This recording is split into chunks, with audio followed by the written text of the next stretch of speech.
Hi welcome back to the series of what I eat in a day 7. So ಇವತ್ತು ನನ್ನ morning start ಆಗಿದ್ದು glass of milk, ಅದ್ರ ಜೊತೆ ಕಡಲೆಕಾಳು ಏನಿತ್ತು ಅದನ್ನು ಹಾಗೆ ಫ್ರೈ ಮಾಡ್ಕೊಂಡಿದ್ದೆ. ಜೊತೆಗೆ ಒಂದಷ್ಟು ಕುಕ್ಕುಂಬರ್, ಟೀ ಕುಡಿದೆ. ಆಚೆ ಹೋಗಿದೆ, ಈ ಜಾಗದಲ್ಲಿ ಟೀ ತುಂಬಾ ಸಖತ್ತಾಗಿರುತ್ತೆ, ಸೊ ಕುಡಿದೆ. ಇದೆಲ್ಲ ಮುಗಿಸ್ಕೊಂಡು ಬ್ರೇಕ್ಫಾಸ್ಟ್ ಮಾಡಬೇಕಿತ್ತು. ಸೊ 2 ದೋಸೆ, ಒಂದಷ್ಟು ಕಾಳು ಸಾಂಬಾರು ಏನಿತ್ತು ಅದನ್ನು ತಿಂದ್ಬಿಟ್ಟು ರೆಸ್ಟ್ ಮಾಡ್ತಾ ಇದ್ದೆ. ಸೊ ಸ್ನ್ಯಾಕ್ ಹಾಗೆ ತಿಂದೆ, ಒಂದು ರವೆ ಉಂಡೆ ಹಾಗೆ ನಿಪ್ಪಟ್ಟು ಮನೇಲೇ ಮಾಡಿದ್ದು ಹೆಲ್ದಿ.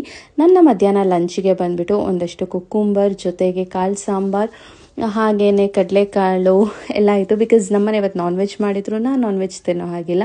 ಸೊ ಅದರಿಂದ ಒಂದಷ್ಟು ಏನೇನಿತ್ತು ಎಲ್ಲನೂ ತಿಂದ್ಕೊಂಡೆ. ಈವ್ನಿಂಗ್ ಸ್ನ್ಯಾಕಿಗೆ ಬಂದುಬಿಟ್ಟು ಮಿಕ್ಸ್ಚರ್ ಮತ್ತು ಒಂದು ಗ್ಲಾಸ್ ಹಾಲು ಕುಡಿದೆ. ಸೊ ಇವತ್ತು ಕೂಡ ಸೊಪ್ಪೆ ಮಾಡಿದ್ದೆ ನೈಟ್ಗೆ, ಬಿಕಾಸ್ ಚಿಕನ್ ಇತ್ತು, ನನಗೆ ಬೇರೆ ಏನು ಮಾಡೋ ಆಪ್ಷನ್ನೇ ಇರಲಿಲ್ಲ. ಇದೊಂದು ಸ್ವಲ್ಪ ಚೆನ್ನಾಗಿತ್ತು ಅಂದ್ಬಿಟ್ಟು ಇದು ನಮ್ಮ ಕೂರ್ಗ್ ಸ್ಟೈಲಲ್ಲಿ ಪಲ್ಯ ಮಾಡಿದ್ದೆ. ತುಂಬಾ ಚೆನ್ನಾಗಿರುತ್ತೆ ಪಲ್ಯ, ಮೊಸರು, ರೈಸ್ ತಿನ್ನೋದಕ್ಕಂತೂ ಸಖತ್ತಾಗಿರುತ್ತೆ.